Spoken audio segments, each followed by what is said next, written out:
They believed the momentum had finally shifted. A loose ball near half-court, a rough shoulder bump, and a sarcastic thumbs-up from Caitlin Clark sent Atlanta's home crowd into a frenzy, as if the rookie sharpshooter had finally been contained. Behind her calm expression, however, Clark was battling a mild stomach illness that left her feeling drained, her legs heavy, yet she refused to leave the floor. Soon, the arena was reminded of a growing truth echoed across packed stadiums and record-breaking broadcasts. The only thing more dangerous than a player on fire is one being underestimated. Tension had been building after Clark's recent clash with Angel Reese in a massively watched matchup that drew millions of viewers, proving how quickly attention followed her every move. Around the league, coaches quietly admitted that stopping Clark even briefly could turn a defender into an overnight highlight star. Atlanta handed that responsibility to 2022 Rookie of the Year Rhyne Howard, whose physical approach included constant jersey grabs, aggressive screens, and relentless trash talk. An early tug at midcourt went unnoticed by officials, prompting Clark to spin away and flash a polite, theatrical thumbs-up that quickly spread across social media. The gesture electrified the crowd and signaled that the battle was far from over. Howard, determined to impact the scoreboard rather than just the headlines, shadowed Clark everywhere, bumping and reaching as the Fever offense struggled to find rhythm.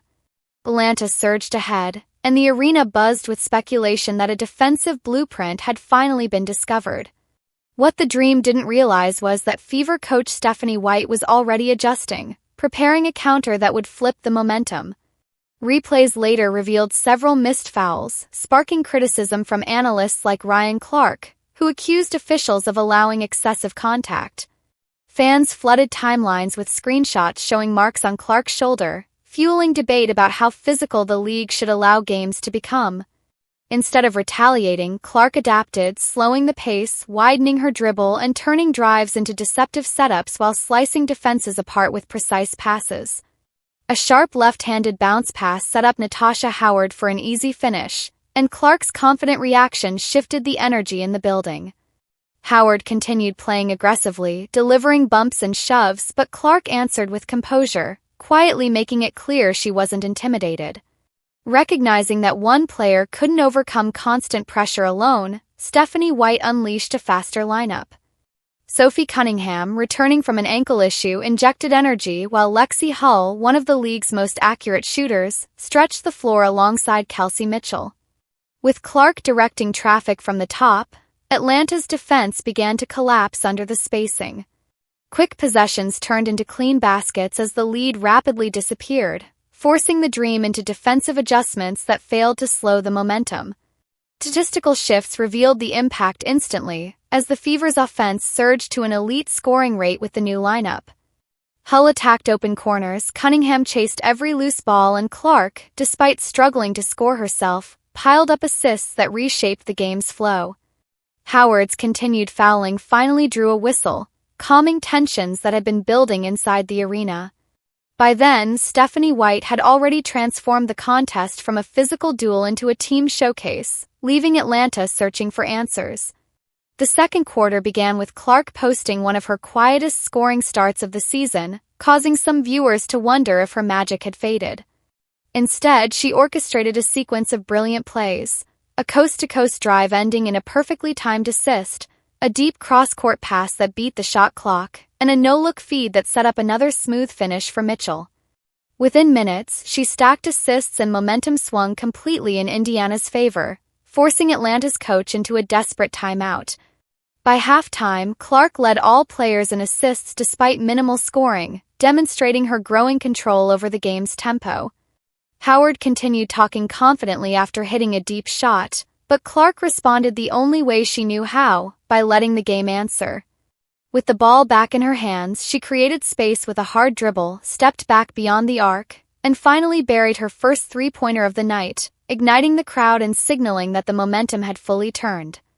The long-running streak of games with a made three once looked finished, but suddenly it felt alive again. As the arena replayed the shot, Caitlin Clark leaned toward Damaris Dantas and quietly joked that opponents believed she was exhausted, suggesting they push the pace even harder. She understood that the players who appear worn down are often the most dangerous. The tension surrounding the matchup quickly turned into massive attention for the WNBA, as clips of Clark's sarcastic thumbs up, her confident responses, and Rhyne Howard's fiery reactions spread rapidly across social media. The game surged to the top trending spot online and drew an enormous live streaming audience, an impressive achievement for a weekday contest.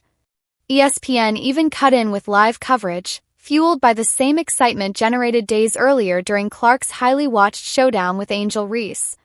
Inside the arena, Howard's focus intensified whenever Clark touched the ball, something Sophie Cunningham noticed as she encouraged her teammate, sensing frustration on the opposing side. Moments later, Cunningham sped past defenders for a layup, while Kelsey Mitchell followed with a confident three-pointer that energized the Fever bench. Atlanta refused to fade, however, as Howard answered with consecutive jump shots, turning the game into a fierce back-and-forth battle that kept the score tight. Physical play continued, including another shove after a whistle that drew loud reactions from the crowd but little punishment. Clark simply brushed off her jersey and flashed a playful expression toward fans, an image that instantly circulated online. Still, talk alone could not decide the outcome, and the final quarter became a test of execution under pressure. Clark began the period calm and focused, setting up Lexi Hull for an easy basket before creating another scoring chance for Cunningham from the corner to reclaim the lead. Atlanta responded again with a deep shot from Howard, who celebrated loudly, while Clark acknowledged the moment with a composed nod before calmly tying the game at the free throw line. Cunningham then shifted into a defensive spark, forcing turnovers and attacking in transition, helping Indiana regain momentum late. With time winding down, she grabbed a crucial rebound and finished a fast break layup that pushed the Fever ahead, forcing Atlanta into a timeout as tension filled the arena. During the huddle, Clark encouraged her teammates with humor and confidence, reinforcing focus as the closing minutes approached. The final possessions unfolded like a heavyweight exchange, with both teams trading baskets until Clark drew multiple defenders and delivered a precise pass to Mitchell for a clutch three. Through another defensive stop, Clark sealed the game at the free throw line, and Cunningham secured the final rebound as the buzzer sounded, giving the Fever an 81-76 victory in a game far more intense than the score suggested. Soon afterward, reports surfaced that the league office was reviewing several physical plays between Howard and Clark, though nothing was officially confirmed. It also emerged that Clark had played the entire contest while battling a stomach illness, relying on determination more than comfort. Television networks celebrated the surge in viewership, highlighting record-level interest and preparing future Fever matchups for primetime broadcasts. Inside the locker room, players recovered from the physical contest while coach Stephanie White reviewed a stat line showing Clark leading the offense with double-digit assists despite heavy pressure. Teammates laughed when White joked about it being a quiet night, understanding the deeper message about impact beyond scoring. Tension quickly shifted to the next challenge against the defending champion New York Liberty, as Sabrina Ionescu posted a playful message welcoming the rookie to the upcoming showdown.